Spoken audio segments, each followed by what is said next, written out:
ನಮಸ್ಕಾರ ಸ್ನೇಹಿತರೆ, ರಿತಿ ಕಿಚನ್ಸ್ಗೆ ಸ್ವಾಗತ. ಯಾವಾಗ ಸ್ವೀಟ್ ಮಾಡಿ ಊಟ ಮಾಡಬೇಕು ಅಂತ ಅನಿಸುತ್ತಲ್ಲ, ಆವಾಗೆಲ್ಲ ನಾವು ಬೇರೆ ಬೇರೆ ರೀತಿಯ ಸ್ವೀಟ್ಗಳನ್ನು ಮನೆಯಲ್ಲಿ ಮಾಡ್ತಾ ಇರ್ತೀವಿ. ಅದೇ ರೀತಿ ನಾನಿವತ್ತು ಕುಂಬಳಕಾಯಿಯಿಂದ ಒಂದು ಸ್ವೀಟನ್ನು ಮಾಡ್ತಾ ಇದ್ದೇನೆ. ಅದೇ ಕುಂಬಳಕಾಯಿ ಪಾಯಸ.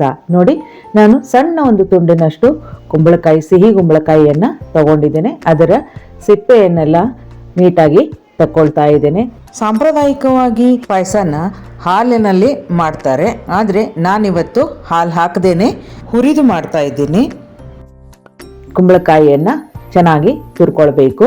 ಸಣ್ಣದಾಗಿ ತುರ್ಕೊಳ್ಬೋದು ಅಥವಾ ದಪ್ಪನಾಗಿ ಆದರೂ ನೀವು ತುರ್ಕೊಳ್ಬೋದು. ಯಾವ ರೀತಿಯಿಂದಲಾದರೂ ತುರಿಬೋದು. ಕುಂಬಳಕಾಯಿಯನ್ನು ಹಸಿಯಾಗಿ ತುರಿದುಕೊಂಡು ನಾವು ಹಾಕೋದ್ರಿಂದ ಬೇಗನೆ ಕುದಿಯುತ್ತೆ. ಅದಕ್ಕೋಸ್ಕರ ನಾವು ತುರಿದುಕೊಂಡು ಹಾಕ್ಕೊಳ್ಬೇಕು. ಹಾಗೆ ನಾನಿಲ್ಲಿ ಒಂದು ಸಣ್ಣ ಬಟ್ಟಲಿನಷ್ಟು ಚಿರೋಟಿ ರವೆಯನ್ನು ತಗೊಂಡಿದ್ದೇನೆ. ನೀವು ಯಾವ ರವೆಯನ್ನಾದರೂ ತಗೊಳ್ಬೋದು. ದಪ್ಪನಾಗಿರೋ ರವೆಯನ್ನು ಕೂಡ ತಗೊಳ್ಬೋದು. ಯಾವುದೇ ವ್ಯತ್ಯಾಸ ಬರೋದಿಲ್ಲ. ತುಂಬಾ ರುಚಿಯಾಗಿ ಇರ್ತದೆ. ಈಗ ನಾನು ಒಂದು ಕಡಾಯಿಯನ್ನು ಒಲೆ ಮೇಲೆ ಇಟ್ಕೊಂಡಿದ್ದೇನೆ. ಗ್ಯಾಸ್ ಹಚ್ಕೊಂಡು ಬಿಸಿಯಾಗಿರೋ ಕಡಾಯಿಗೆ ನಾನು ರವೆಯನ್ನು ಸೇರಿಸ್ಕೊಳ್ತಾ ಇದ್ದೇನೆ. ಈಗ ನಾವು 1 ಚಮಚ ತುಪ್ಪ ಹಾಕ್ಕೊಂಡು ಈ ರವೆಯನ್ನು ಚೆನ್ನಾಗಿ ಕೆಂಪಗಾಗೋವರೆಗೂ, ಗಮ್ಮಂತ ಸುವಾಸನೆ ಬರೋವರೆಗೂ ಹುರ್ಕೊಳ್ಬೇಕು. ನೀವು ನಿಧಾನ ಊರಿನಲ್ಲಿ ರವೆಯನ್ನು ಹುರ್ಕೊಳ್ಬೇಕು. ರವೆ ಸೀದ್ ಹೋಗಬಾರ್ದು. ಆ ರೀತಿಯಾಗಿ ನಿಧಾನಕ್ಕೆ ಕೈ ಬಿಡದೆ ಚೆನ್ನಾಗಿ ಹುರ್ಕೊಳ್ಬೇಕಾಗ್ತದೆ. ಈ ರವೆಯನ್ನು ನೀವು ಎಷ್ಟು ಚೆನ್ನಾಗಿ ಹುರಿತೀರೋ ಅಷ್ಟು ರುಚಿಯಾಗಿ ಪಾಯಸ ನಿಮಗೆ ರೆಡಿ ಆಗುತ್ತೆ. ಸ್ನೇಹಿತರೆ, ನನ್ನ ರೆಸಿಪಿಗಳು ಇಷ್ಟ ಆಗ್ತಾ ಇದ್ದಲ್ಲಿ ದಿತಿ ಕಿಚನ್ಸ್ ಚಾನಲನ್ನು ಸಬ್ಸ್ಕ್ರೈಬ್ ಮಾಡ್ಕೊಂಡು ನೋಡಿ, ಹಾಗೂ ನಿಮ್ಮ ಫ್ರೆಂಡ್ಸ್ ಆ್ಯಂಡ್ ಫ್ಯಾಮಿಲಿಗೆ ಶೇರ್ ಮಾಡಿ, ಮತ್ತು ಒಂದು ಲೈಕ್ ಕೊಡೋದನ್ನು ಮಾತ್ರ ಮರಿಬೇಡಿ. ಇವಾಗ ನಾವು ಈ ಹುರಿದಿರೋ ರವೆಯನ್ನು ಒಂದು ಪ್ಲೇಟಿಗೆ ತೆಕ್ಕೊಳ್ಳೋಣ. ನೋಡಿ, ಗಮ್ಮಂತ ಪರಿಮಳ ಬರ್ತಾ ಇದೆ. ಎಷ್ಟು ಚೆನ್ನಾಗಿ ರವೆ ಹುರಿದಿದೆ, ಉದುರಾಗಿ ಬಂದಿದೆ ನೋಡಿ. ಈಗ ಮತ್ತೆ ಅದೇ ಕಡಾಯಿಯನ್ನು ಒಲೆ ಮೇಲೆ ಇಟ್ಕೊಂಡು 1 ಚಮಚ ತುಪ್ಪವನ್ನು ಹಾಕ್ಕೊಂಡು, ತುಪ್ಪ ಬಿಸಿ ಆದಮೇಲೆ ಒಂದು 3ರಿಂದ 4 ನಾನು ಬಾದಾಮಿಯನ್ನು ಕಟ್ ಮಾಡಿ ಹಾಕ್ಕೊಳ್ತಾ ಇದ್ದೇನೆ. ಬಾದಾಮ ಕೆಂಪಗಾಗೋವರೆಗೆ ನಾವು ಹುರ್ಕೊಳ್ಬೇಕು. ಸ್ವಲ್ಪ ಕೆಂಪಗಾದ ತಕ್ಷಣ ನಾವು ಒಂದು 5-6 ಗೋಡಂಬಿಯನ್ನು ಕಟ್ ಮಾಡಿ ಹಾಕ್ಕೊಂಡಿದ್ದೇನೆ. ಇದು ಕೂಡ ಚೆನ್ನಾಗಿ ಕೆಂಪಗಾಗಬೇಕು. ಈಗ ಗೋಡಂಬಿ ಮತ್ತು ಬಾದಾಮಿ ಕೆಂಪಗಾಗಿದೆ. ಈಗ ಒಂದು ಪ್ಲೇಟಿಗೆ ನಾನು ತೆಕ್ಕೊಳ್ತಾ ಇದ್ದೇನೆ. ಇದೇ ತುಪ್ಪದಲ್ಲಿ ನಾವು ತುರಿದಿಟ್ಕೊಂಡಿರುವಂಥ ಕುಂಬಳಕಾಯಿಯನ್ನು ಇವಾಗ ಹುರ್ಕೊಳ್ಬೇಕು.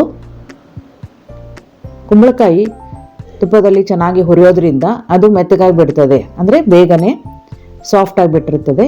ಇವಾಗ ನಮಗೆ ಪಾಯಸ ಮಾಡೋದಕ್ಕೆ ತುಂಬಾ ಸುಲಭ ಆಗುತ್ತೆ. ಇದನ್ನು ಕೂಡ ನಾವು ಚೆನ್ನಾಗಿ ಇದರಲ್ಲಿರೋ ನೀರಿನ ಅಂಶ ಕಡಿಮೆ ಆಗೋವರೆಗೂ ಹುರ್ಕೊಳ್ಬೇಕು. ಹೀಗೆ ಅತ್ಯಂತ ಸುಲಭವಾಗಿ ಮತ್ತು ಆರೋಗ್ಯದಾಯಕವಾಗಿ ಮಾಡುವಂತಹ ಅಡುಗೆಗಳು ನಿಮಗೆ ಇಷ್ಟ ಆಗ್ತಾ ಇದೆ ಅಂತ ನಾನು ಭಾವಿಸ್ತಾ ಇದ್ದೇನೆ.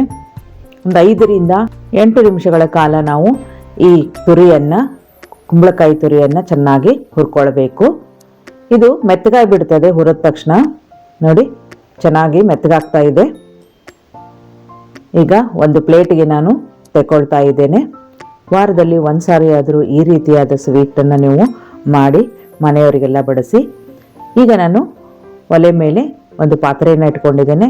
ಅದಕ್ಕೆ ರವೆ ತಗೊಂಡಿರೋ ಬಟ್ಟಲಿನಲ್ಲಿ 1 ಬಟ್ಲಾಗುವಷ್ಟು ಬೆಲ್ಲವನ್ನು ಹಾಕ್ಕೊಂಡು, ಇದಕ್ಕೆ 2.5 ಗ್ಲಾಸ್ನಷ್ಟು ನಾನು ನೀರನ್ನು ಸೇರಿಸ್ಕೊಳ್ತಾ ಇದ್ದೇನೆ. ಬೆಲ್ಲ ನಿಮಗೆ ಎಷ್ಟು ಸಿಹಿ ಬೇಕು ಅಷ್ಟನ್ನು ನೀವು ಸೇರಿಸ್ಕೊಳ್ಬೋದು. ನಾನಿಲ್ಲಿ 1 ಬಟ್ಲಾಗುವಷ್ಟು ಹಾಕ್ಕೊಂಡಿದ್ದೇನೆ.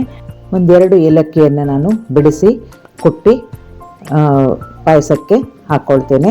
ಹಾಗೆ ಅದರ ಜೊತೆಗೆ ಸ್ವಲ್ಪ ಶುಂಠಿಯನ್ನು ಕೂಡ ನಾನು ಜಜ್ಜಿ ಪೌಡ್ರ್ ಮಾಡಿ ಹಾಕ್ಕೊಳ್ತೇನೆ. ಒಣ ಶುಂಠಿ ಪುಡಿ ಇದ್ದರೆ ಅದನ್ನು ಕೂಡ ನೀವು ಹಾಕ್ಕೊಳ್ಬೋದು. ಈ ಸಿಪ್ಪೆಯನ್ನು ನೀವು ಟೀ ಪೌಡ್ರ್ ಜೊತೆಗೆ ಸೇರಿಸಿ ಟೀ ಮಾಡೋದ್ರಿಂದ ಚೆನ್ನಾಗಿ ಪರಿಮಳ ಬರ್ತದೆ. ಮತ್ತು ಆರೋಗ್ಯಕ್ಕೂ ಕೂಡ ಏಲಕ್ಕಿ ತಂಪಾಗಿರ್ತದೆ, ತುಂಬಾ ಒಳ್ಳೆಯದು. ತಂಪಾದ ಚಳಿಗೆ ಬಿಸಿ ಬಿಸಿಯಾದ ಪಾಯಸ ಕುಡಿಯೋದಕ್ಕೆ ತುಂಬಾ ರುಚಿಯಾಗಿರ್ತದೆ. ಈ ರೀತಿ ನೀವು ಒಂದ್ಸಲ ಮಾಡಿ ನೋಡಿ, ಅಂದರೆ ನಿಮಗೆ ಗೊತ್ತಾಗ್ತದೆ ಯಾವ ರೀತಿ ಇರ್ತದೆ ಟೇಸ್ಟ್ ಅಂತ. ನಾನಿಲ್ಲಿ ಸ್ವಲ್ಪ ಶುಂಠಿಯನ್ನು ಕೂಡ, ಒಣ ಶುಂಠಿಯನ್ನು ಪುಡಿ ಮಾಡ್ತಾ ಇದ್ದೇನೆ. ಪುಡಿ ಮಾಡಿಕೊಂಡು ಪಾಯಸಕ್ಕೆ ಸೇರಿಸ್ಕೊಳ್ತೇನೆ. ಇವಾಗ ಬೆಲ್ಲದ ನೀರು ಕುದೀತಾ ಇದೆ. ಚೆನ್ನಾಗಿ ಬೆಲ್ಲ ಕರಗಿದೆ. ಈಗ ಹುರಿ ಇಟ್ಕೊಂಡಿರುವಂಥ ರವೆಯನ್ನು ನಾವು ನಿಧಾನವಾಗಿ ಹಾಕ್ಕೊಂಡು ಕೈ ಆಡಿಸ್ಕೊಳ್ಳೋಣ. ಗಂಟಾಗದೇ ಇರೋ ಹಾಗೆ ನಾವು ನಿಧಾನಕ್ಕೆ ಸೇರಿಸ್ಕೊಂಡು ಒಂದು ಕೈಯಿಂದ ತಿರುತ್ತಾ ಇರಬೇಕು. ನೋಡಿ, ರವೆ ಎಲ್ಲೂ ಕೂಡ ಗಂಟಾಗಿಲ್ಲ. ಇದ್ರ ಜೊತೆಗೇನೆ ನಾವು ಹುರಿದು ಇಟ್ಕೊಂಡಿರುವಂತಹ ಕುಂಬಳಕಾಯಿಯನ್ನು ಸೇರಿಸ್ಕೊಳ್ಳೋಣ. ಎರಡನ್ನೂ ಚೆನ್ನಾಗಿ ಮಿಕ್ಸ್ ಮಾಡಬೇಕು. ಒಂದೇ 1 ನಿಮಿಷ ಅಥವಾ 1.5 ನಿಮಿಷ ಅಷ್ಟು ಕುದಿಸಿದ್ರೆ ಸಾಕು. ಇದು ಚಿರೋಟಿ ರವೆ ಆಗಿರೋದ್ರಿಂದ ಬೇಗನೆ ಬೆಂದ್ಬಿಡತ್ತೆ. ಅದಕ್ಕೋಸ್ಕರ ಜಾಸ್ತಿ ಕುದಿಸೋ ಅವಶ್ಯಕತೆ ಇಲ್ಲ. ನೀವು ಜಾಸ್ತಿ ಕುದಿಸಿದ್ರೆ ಗಟ್ಟಿ ಆಗಿಬಿಡ್ತದೆ, ನಮಗೆ ಕುಡಿಯೋದಕ್ಕೆ ಬೇಕು. ಹಾಗಾಗಿ ತೆಳುವಾಗಿಯೇ ಇರಬೇಕು. ರವೆಯನ್ನು ಹುರ್ಕೊಂಡಿದ್ದೇವೆ ಹಾಗೂ ಕುಂಬಳಕಾಯಿನ ಚೆನ್ನಾಗಿ ಹುರ್ಕೊಂಡಿರೋದ್ರಿಂದ ಅದು ಬೆಂದಿರುತ್ತೆ. ನೋಡಿ, ನಾನೀಗ 1 ನಿಮಿಷ ಮಾತ್ರ ಕುದಿಸ್ಕೊಂಡಿದ್ದೇನೆ. ಇವಾಗ ಸ್ಟವ್ ಆಫ್ ಮಾಡ್ಕೊಳ್ಳೋಣ. ಇದಕ್ಕೆ ಕೊಟ್ಟಿರುವಂಥ ಏಲಕ್ಕಿ ಪುಡಿ ಮತ್ತು ಶುಂಠಿ ಪುಡಿಯನ್ನು ಹಾಕ್ಕೊಳ್ಳೋಣ ಅಂತ. ಮತ್ತು ಅದ್ರ ಜೊತೆಗೆ ನಾವು ಹುರಿದಿಟ್ಕೊಂಡಿರುವಂಥ ಗೋಡಂಬಿ ಮತ್ತು ಬಾದಾಮಿಯನ್ನು ಸೇರಿಸ್ಕೊಂಡು ಚೆನ್ನಾಗಿ ಮಿಕ್ಸ್ ಮಾಡಿಕೊಂಡ್ರೆ ನಮ್ಮ ಬಿಸಿ ಬಿಸಿಯಾದ ಕುಂಬಳಕಾಯಿ ಪಾಯಸ ರೆಡಿ ಆಯಿತು. ಈ ಪಾಯಸವನ್ನು ನಾವು ಬೆಲ್ಲ ಹಾಕಿ ಮಾಡೋದ್ರಿಂದ ತುಂಬ ಅಂದರೆ ತುಂಬ ರುಚಿಯಾಗಿರ್ತದೆ. ಆರೋಗ್ಯಕ್ಕೂ ಕೂಡ ತುಂಬಾ ಒಳ್ಳೆಯದು. ಕುಂಬಳಕಾಯಿ ಕೂಡ ನಮ್ಮ ಆರೋಗ್ಯಕ್ಕೆ ಭಾಳ ಒಳ್ಳೆಯದಾಗಿರ್ತದೆ. ಹಾಗಾಗಿ ಈ ರೀತಿ ಒಮ್ಮೆ ನೀವು ಪಾಯಸವನ್ನು ಮಾಡಿ ನೋಡಿ. ಘಮ ಘಮ ಅಂತ ಪರಿಮಳ ಬರ್ತಾ ಇದೆ. ಇಷ್ಟೊಂದು ರುಚಿಯಾಗಿರ್ತದೆ ಅಂದರೆ ನೀವು ಒಂದ್ಸಲ ಮಾಡಲೇಬೇಕಾದಂತಹ ರೆಸಿಪಿ ಇದು. ಸಣ್ಣವರಿಂದ ದೊಡ್ಡವರವರೆಗೂ ಎಲ್ಲರೂ ಕೂಡ ಅತ್ಯಂತ ಪ್ರೀತಿಯಿಂದ ಈ ಪಾಯಸನ ಊಟ ಮಾಡ್ತಾರೆ. ಅಷ್ಟೊಂದು ರುಚಿಯಾಗಿರ್ತದೆ. ಇದೇ ರೀತಿ ಆರೋಗ್ಯಕರವಾದ ಮತ್ತು ಸುಲಭ ರೀತಿಯಲ್ಲಿ ಮಾಡುವಂತಹ ಅಡುಗೆಗಳನ್ನು ನಾನು ಮುಂದಿನ ವಿಡಿಯೋದಲ್ಲಿ ಮತ್ತೆ ನಿಮಗೋಸ್ಕರ ತರ್ತೇನೆ. ಅಲ್ಲಿವರೆಗೂ ನಗ್ನಗ್ತಾ ಇರಿ, ಖುಷಿಯಾಗಿರಿ, ಆರೋಗ್ಯಕರವಾದ ಅಡುಗೆಗಳನ್ನು ಮಾಡಿ ಊಟ ಮಾಡಿ ಮತ್ತು ನಿಮ್ಮ ಆರೋಗ್ಯವನ್ನು ಕಾಪಾಡಿಕೊಳ್ಳಿ. ಮುಂದಿನ ವಿಡಿಯೋದಲ್ಲಿ ಮತ್ತೆ ಸಿಗ್ತೇನೆ ಇನ್ನೊಂದು ಹೊಸ ರೆಸಿಪಿ ಜೊತೆಗೆ. ಧನ್ಯವಾದಗಳು.